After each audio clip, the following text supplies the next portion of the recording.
Hello everyone, welcome to my channel English with Sunita ma'am, and today I have brought for you chapter number 13 of class 8, which is a very fantastic chapter, and tree and forest are the subject of this chapter, and our life is incomplete without a forest and trees. These are very fulfill uh,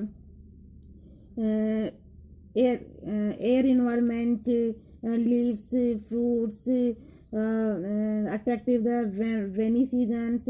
So all our environment surrounded our us. So these are very useful for all us. So यहाँ पे आप देख रहे हैं कि जो हमारा जो चैप्टर नंबर जो 13 है, जिसकी जो हेडिंग आप देख रहे हैं, प्लांट्स अवर ग्रीन फ्रेंड्स, कि जो प्लांट्स होते हैं, जो फॉरेस्ट जो होते हैं, वो किस तरह से हमारे लिए फ्रेंडली वर्क करते हैं, किस तरह से हमारे लिए कि इकोसिस्टम है जो हमारे लिए ऑल ओवर तरीके से देखा जाए तो बहुत ज़्यादा हमारे लिए यूज़फुल होते हैं। और इस चीज़ से आप नकार नहीं सकते हो कि जो प्लांट्स होते हैं और या फिर जो फॉरेस्ट हमारे चारों तरफ जिससे हम सराउंडेड हैं, घिरे हुए हैं, वो हमें कितना कितना हमारे लिए यूज़फुल हैं। और इसके लिए लेकिन बट इन दिस टाइम से वे बहुत ज़्यादा हार्म हो रहे हैं, बहुत ज़्यादा उनको नुकसान पहुंचाया जा रहा है, और वो हम जैसे लोगों के ही द्वारा हो रहा है। बट यहाँ पे आप चैप्टर नंबर 13 में देखेंगे कि जावेद पेंगे कि ऐसे इंसान हैं जिन्होंने वाइल्ड लाइफ मीन्स जो जंगली जानवर होते हैं, जो फॉरेस्ट होते हैं, उनके सेव के लिए, उनके संरक्षण के लिए, उनके प्रिजर्विंग के लिए, और फॉरेस्ट को इन्होंने इंक्रीमेंट किया, उसको इंक्रीज किया, इसको आगे बढ़ाया है। तो जितना जरूरी फॉरेस्ट है, प्लांट्स हैं, उतना ही बहुत ज़्यादा जरूरी जो वाइल्ड लाइफ है उनका जीवित रहना भी इतना ही इम्पोर्टेंट है। तो चलो हम फर्स्ट ऑफ ऑल इसमें वार्म योर सेल्फ अप में देखते हैं। बाकी का जितना भी इसमें जो चैप्टर में दे रखा है, वन बाय जैसे हम चैप्टर को क्लियर करेंगे वैसे हमें इसमें समझ में भी आ जाएगा। This is the story of N environmental activities and forest worker from Jorhat, Assam. ये जो स्टोरी ली गई है ये एनवायरमेंटल है, और इसमें जो फॉरेस्ट्री जो वर्कर जहाँ से इसको लिया गया है, जो इससे रिलेटेड जो काम कर रहे हैं, वो जोराहट आसाम से लिया गया है। ठीक है, ये जो कहानी है, जो स्टोरी है हमारी, ये आसाम से रिलेटिव है। हु वॉज प्लांटेड ए 1030 एकड़ forest for the sake of preserving wild life. और ये जो प्लांट किया गया है, ये 1360 एरिया के अंदर इसको प्लांटेड किया गया, इसको प्लांट किया गया है। मीन्स ये बेयर सैंड बार था, ये बंजर भूमि थी, जहाँ पर पेंग जो जावेद पेंग हैं, उनके सहयोग से, उनकी हेल्प से देखो उसको किसमें टर्न कर दिया गया है, बेरन सैंड बार में, जो बंजर भूमि होती है उसको उसमें प्लांटेड एरिया में कन्वर्ट कर दिया गया, उनके संरक्षण के लिए। किनके संरक्षण के लिए? वाइल्ड लाइफ, जो जंगली जीव होते हैं, जंगली जानवर होते हैं। तो ये तो आपको सभी को पता है कि जो वाइल्ड लाइफ है, जो जंगली जानवर जो होते हैं, वो फॉरेस्ट में ही रहते हैं। अगर फॉरेस्ट ही नहीं बचेंगे तो फिर वो कहाँ जाएंगे? वो कहाँ जाएंगे? हमारे जो कस्बे होते हैं वहाँ पे आ जाएंगे, और पता है वो हम लोगों के लिए तो कितने डेंजरस हो सकते हैं। तो उनके रहने के लिए बहुत ज़्यादा ये जरूरी है। And Javed Payeng turned a barren sand bar into a lush new forest ecosystem. और इस तरह से जो जावेद पेंग है, उन्होंने जो बंजर भूमि है उसको न्यू फॉरेस्ट इकोसिस्टम यानी पारिस्थितिकी तंत्र में उन्होंने इसको चेंज कर दिया। ज़्यादा से ज़्यादा लस, ज़्यादा से ज़्यादा मतलब जितना उससे पॉसिबल हो उसका अपनी पूरी जी जान उसमें झोंक दी। He upgraded a chapori of river Brahmaputra to a reserve forest named Mulai Kathoni and located near Kokilamuk of Jorhat with a total area of about 1000 एकड़। तो यहाँ पे जो ये जो आसपास का एरिया है, ये चापोरी रिवर, ब्रह्मपुत्र रिवर आपको पता है, तो वहाँ के आसपास का जो पार्ट है, तो वहाँ से कुछ छोटी नदी कुछ निकलती होगी चापोरी नाम से, या फिर कोई जगह है, कोई पैलेस है, I don't know about that. But ये जो ये फॉरेस्ट में जिसको रिजर्व किया गया है, वो उसका नाम है मुलाई कैथोनी। ठीक है, एंड जो कहाँ पे लोकेटेड है, कोकिलामुख जोराहाट, मतलब ये वहाँ का उस जगह का नाम है जहाँ पे उसके पास का आसपास का जो बेरेन जो सैंड बार था उसको उन्होंने इसमें फॉरेस्ट में कन्वर्ट किया है। और जिसका जो टोटल एरिया है वो 1000 के आसपास का एरिया है। ठीक है, इससे आपको थोड़ा आइडिया हो गया होगा कि ये किससे रिलेटिव है। हम इसके चैप्टर को देख लेते हैं कि for almost 30 years of everyone radar without support और सब्सिडीज, तो मतलब 30 सालों से वो काम कर रहे हैं बिना किसी सपोर्ट के, बिना किसी सब्सिडी के, विदाउट फियर और फेवर, बिना किसी डर के, बिना किसी के फेवर के, विदाउट फॉरेस्ट डिपार्टमेंट और फॉरेन हैंड, बिना किसी फॉरेस्ट डिपार्टमेंट के, जो फॉरेस्ट से रिलेटिव जो डिपार्टमेंट बनाया गया है थ्रू द गवर्नमेंट, और बिना किसी जो विदेशी हाथ के, विदेशी सहायता के, Javed paying almost obsessively continued to expand the forest, and the fruit of his labor is now being celebrated around the world.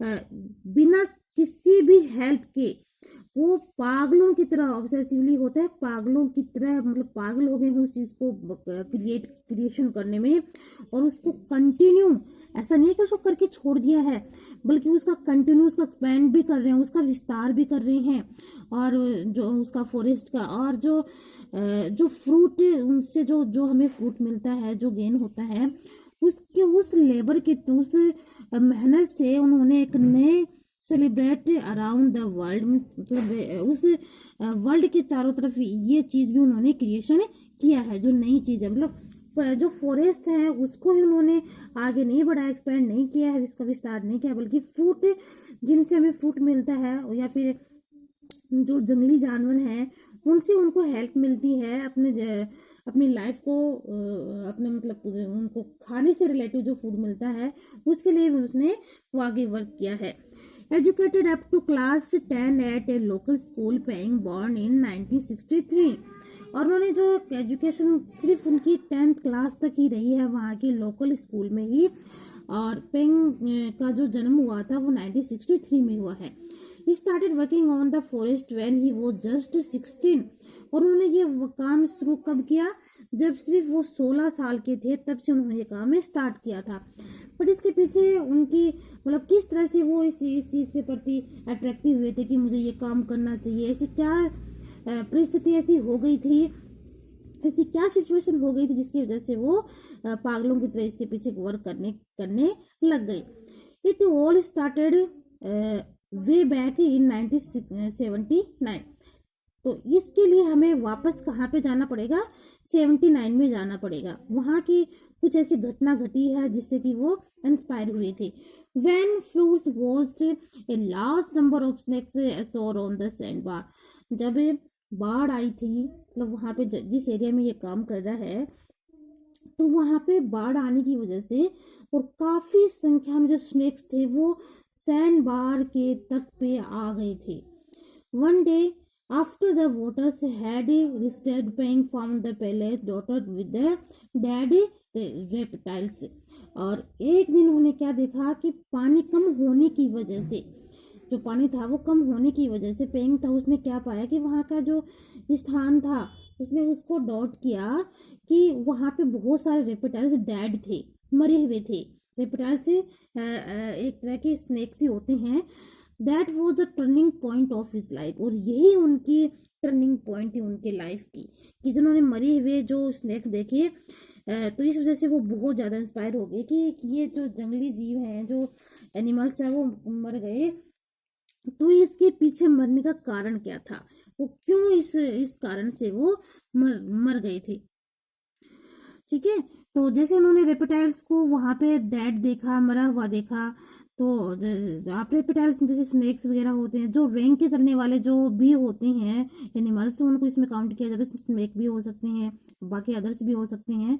तो the snakes dead in the heat, तो वहां पे ये जो स्नेक्स थे वो गर्मी की वजह से डेड हो गए थे, विदाउट एनी ट्री कवर, क्योंकि वहां पे इनको पेड़ों का कोई भी इनको कवर नहीं हो पाए थे, क्योंकि वहां पे पेड़ थे ही नहीं, तो इनको कोई छाया या धूप या मतलब धूप से इनको बचना था, छाया में जाना था, वहां की जो ठंडक इसे लेनी थी, तो ऐसा कुछ भी नहीं था। I sat down and wept over their lifeless forms. तो मैं वहां पे बैठ गया और इनकी जो लाइफलेस, उन्होंने अपनी जो लाइफ खो दी थी उस फॉर्म्स के ऊपर काफी ये मतलब सोचा विचारी भी इसने की, और काफी मतलब ये थोड़ा सा सैडनेस भी हो गया था। So it was a carnage, ये एक तरह से नरसंहार ही था, मतलब लोगों के द्वारा मारा गया था। ये जो लोग थे, मतलब ये जो रेप्टाइल्स मारे गए थे, इसका जिम्मेदार ये किसको मानता था? लोगों को मानता था। क्यों मानता था? जाहिर सी बात है कि ये जो सैंड बार है काफी बैन हो गया, बंजर था, यहाँ पे पेड़ पौधे नहीं थे, और जैसे मतलब कोई भी जैसे कुछ भी कोई आपदा आती है तो इसमें जो भी ये अगर यहाँ पे पेड़ फॉरेस्ट होता तो ऐसी ऐसी मुसीबत नहीं आती, ऐसा कोई कांड भी नहीं होता। तो ये जो पेड़ पौधे काटे गए हैं, ये जो ट्रीज प्लांट जो काटे गए हैं, कट किए गए हैं, ये किसके थ्रू कट किए गए हैं? लोगों के द्वारा कट किए गए हैं, अपने स्वार्थ के लिए कट किए गए हैं। तो इसका जिम्मेदार वो लोगों को ही मानता है, मनुष्य को, इंसान को ही मानता है। सो आई alerted the forest department and asked them if, थोड़ा सा सेट कर देती हूँ मैं इसको, them if they could grow trees there। और फिर इसने तुरंत इमिडिएटली इसने जो फॉरेस्ट डिपार्टमेंट होता है उसको अलर्ट किया और उनको इसके बारे में मतलब उसको आगाह भी किया, और ये भी कहा कि हमें यहाँ पे ट्रीज को ग्रो करना चाहिए, जितना ताकि आगे जाके ऐसी प्रॉब्लम में ना आए। They said nothing would grow there, लेकिन उन्होंने मतलब उसकी सुनवाई नहीं की, कोई पेड़ पौधे वहां पे ग्रो नहीं, कोई प्लांट नहीं किया वहां पे। Instead they asked me to try growing bamboo, और इसके बजाय अब उसने ये सोचा कि ग्रोइंग, एक मिनट थोड़ा सा सेट कर दूं, थोड़ा दिखाई नहीं दे रहा है ये, कि अब मुझे ही कुछ करना चाहिए, यानी कोशिश करनी चाहिए बम्बू को ग्रो करने के लिए, जो बम्बू पेड़ होते हैं ना। एंड इट वॉज पेनफुल, उसके लिए काफी पेनफुल तो था ये, मतलब काफी दर्दनाक था, बट आई डिड इट, लेकिन मैंने ऐसा किया। And there was nobody to help me, किसी ने भी मेरी सहायता नहीं की।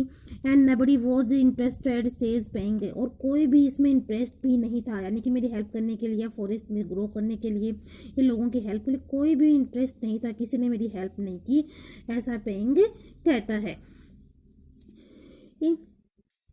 In 1980, when the Social Forestry Division of Golaghat district launched a scheme and of tree plantation of 200 hectares at Aruna Chapori, situated at a distance of 5 kilometers from Kokilamukh in Jorhat district, Peng worked as one of the laborers in that project which was completed after 5 years। देखो यहाँ पे पेंग क्या कह रहे हैं कि 1980 की बात है, जब वो social forest divine of Golaghat district launch में की स्कीम में वहां पे पहुंचे थे। तो ये कोई स्कीम लॉन्च हुई थी, और वहां पे मतलब इसने 200 हेक्टेयर्स के ऊपर प्लांटेशन, जो ट्री प्लांटेशन का ये प्रोजेक्ट चल रहा था, वहां पे 200 एकड़ पे। और ये कहाँ की बात है? अरुणा चपोरी जो जगह है वहां पे। और ये कहाँ पे सिचुएटेड है? ये सिचुएटेड है डिस्ट्रिक्ट 5, जो कोकिलामुख जो डिस्ट्रिक्ट था उससे 5 किलोमीटर दूर, वहां से ये जोरहाट डिस्ट्रिक्ट के अंदर, ठीक है। And Peng worked as one of the labour in that project, और जो पेंग थे वो ही अकेले इसमें वर्क कर रहे थे, लेबर के तौर पे काम कर रही थी इस प्रोजेक्ट के ऊपर। और इसके 5 साल इसने इसके अंदर कंप्लीट वर्क किया है, which was completed after 5 years, ठीक है। He choose to stay back after the completions of the project as other left, and he not only of the project as other left, और इसमें के समापन में, इस प्रोजेक्ट के समापन में जो दूसरे जो उन्होंने छोड़ दिया था, ठीक है, मतलब जैसे ये प्रोजेक्ट चला था तो बाकी जो लोग इसमें जो ऐड हुए थे, जो जुड़े थे, उन्होंने सबने ये प्रोजेक्ट छोड़ दिया, लेकिन इसके समापन तक 5 साल लग गए थे इसको पूरा होने तक, और ये कंटिन्यू इसमें वर्क करता रहा। He not only looked after the plants, इसने प्लांट्स की देखभाल ही नहीं की, but also continue to plant more trees on his own effort, slowly transforming the area into a big forest. और पूरा अपने बेस के ऊपर धीरे धीरे इसको एफर्ट भी करता रहा, उसको कंटिन्यू प्लांट्स को वहां पे ज्यादा से ज्यादा पेड़ लगाता रहा, और वहां पे उस एरिया को आगे से आगे ये उस फॉरेस्ट को बढ़ाता हुआ चला गया। ठीक है, आज हम इतना ही करेंगे, बाकी हम सेकंड पार्ट लेके आऊंगी, इसमें इसको मैं कंप्लीट कर दूंगी। ठीक है, अगर आपको मेरा ये फर्स्ट पार्ट है चैप्टर 13 है आपको समझ में आया है तो एक लाइक तो जरूर बनता है। Okay, bye bye guys.